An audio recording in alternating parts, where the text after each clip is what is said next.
এক বছর যেতে না যেতে গুরুত্বপূর্ণ রাস্তার এক অংশে নিভে গেল পথবাতি।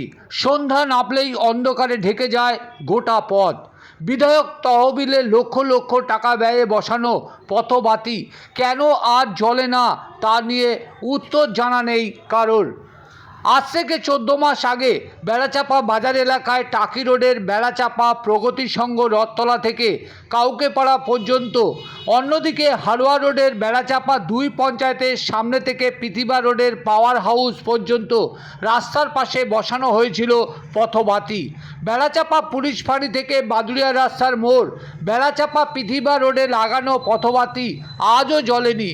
মরছে পড়ে কঙ্কাল সারের ন্যায় দাঁড়িয়ে আছে সেই পথবাতি। জ্বলে গেছে লক্ষ লক্ষ সরকারি টাকা। তারই মাঝে বেড়াচাপা রথতলা থেকে ছোট কালী মন্দির পর্যন্ত রাস্তার পাশে আলো আজ জ্বলে না। সন্ধ্যা নামলেই অন্ধকারে ডুবে যায় গোটা এলাকা। বেড়াচাপা বাসস্ট্যান্ডের একটি পথবাতি যেমন বিকল, তেমনি হারোয়া রোডের মুখে বিকল পথবাতি সংস্কারে এগিয়ে আসেনি কেউ। এভাবে চলতে থাকলে হয়তো বাকিগুলোও একদিন বন্ধ হয়ে যাবে।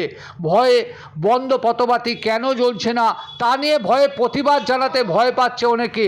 সরাসরি মুখ খুলছে না কেউ।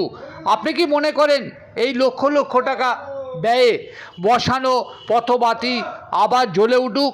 তাহলে পোস্টটি শেয়ার করুন। দেখুন বেশ কয়েকটা বাতি আজও জ্বলছে না।